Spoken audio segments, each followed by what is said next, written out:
जरा इमेजिन कीजिए, आपने नेटफ्लिक्स का सब्सक्रिप्शन लिया 1 साल का, लेकिन अगले महीने नेटफ्लिक्स आपसे कहे कि सर, सब्सक्रिप्शन कंटिन्यू रखने के लिए आपको री सब्सक्रिप्शन फी देना पड़ेगा।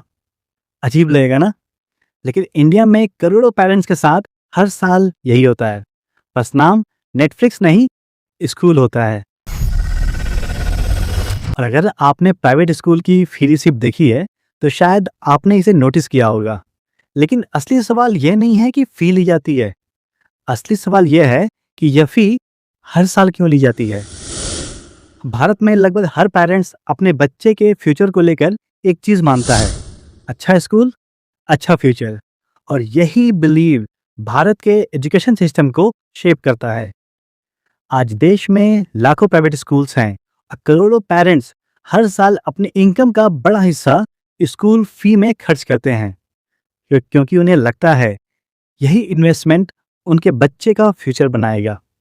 लेकिन फिर एक मोमेंट आता है, एकेडमिक ईयर खत्म होता है, नया सेशन शुरू होता है और अचानक एक मैसेज आता है, प्लीज डिपॉजिट री एडमिशन फी। यहाँ बहुत से पेरेंट्स बस पेमेंट कर देते हैं क्योंकि उन्हें लगता है शायद यही प्रोसेस होगा।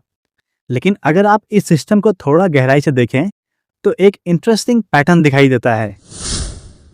किसी भी प्राइवेट स्कूल की फी रिसिप्ट देखें, आपको कई चार्जेस मिलेंगे। Tuition fee, annual charges, development fee, activity fee, smart class fee, computer fee, transport fee. और इन सब के बीच कभी कभी एक और लाइन दिखाई देती है, री एडमिशन फी। कुछ सिटीज में पेरेंट्स बताते हैं ये फी 5,000 से 40,000 तक होता है और प्रीमियम स्कूल्स में 50,000 या उससे भी ज़्यादा। अब सवाल है, क्या ये लीगल है? क्योंकि इंडिया में रूल है एडमिशन फी सिर्फ एक बार ली जा सकती है, तो फिर ये रीएडमिशन कैसे? यहाँ सिस्टम थोड़ा क्लेवर हो जाता है। स्कूल कहते हैं यह एडमिशन फी नहीं है, ये रीएडमिशन फी है। नाम बदल गया और रूल टेक्निकली ब्रेक भी नहीं हुआ, यानी कानून के अंदर रह करके लूप होल इस्तेमाल किया जाता है और यहीं से डिस्कशन शुरू हो जाता है। लेकिन असली ट्विस्ट यहाँ है। एजुकेशन एक्सपर्ट एक और इंटरेस्टिंग स्ट्रक्चर की बात करते हैं। भारत में बहुत से private school non profit trust के रूप में रजिस्टर्ड होते हैं। मतलब ऑफिशियली उनका ऑब्जेक्टिव प्रॉफिट कमाना नहीं, एजुकेशन प्रोवाइड करना होता है।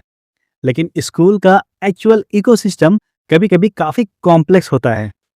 कुछ केसेस में स्कूल बिल्डिंग एक अलग प्राइवेट कंपनी की होती है और स्कूल उस बिल्डिंग का अच्छा खासा रेंट पे करता है और वो प्राइवेट कंपनी कभी कभी उस स्कूल के ही मालिक की होती है। एक्सपर्ट कहते हैं एजुकेशन सेक्टर में ऐसे फाइनेंशियल अरेंजमेंट भी देखने को मिलते हैं। लेकिन कहानी सिर्फ स्कूल्स की नहीं है। इस सिस्टम में पेरेंट्स भी एक इम्पॉर्टेंट रोल प्ले करते हैं। पिछले 20 सालों में एक बड़ा ट्रेंड सामने आया है। पेरेंट्स तेजी से गवर्नमेंट स्कूल छोड़कर प्राइवेट स्कूल की तरफ शिफ्ट हुए हैं। Reason, English medium, discipline, career perception. और जब डिमांड तेजी से बढ़ती है तो नेचुरली प्राइवेट स्कूल्स की बार्गेनिंग पावर भी बढ़ जाती है। लेकिन कभी कभी सिस्टम को चैलेंज भी किया जाता है। 2024 में मध्य प्रदेश के जबलपुर में इन्वेस्टिगेशन के बाद कुछ स्कूल्स को पेरेंट्स को फी रिफंड करने का निर्देश दिया गया था।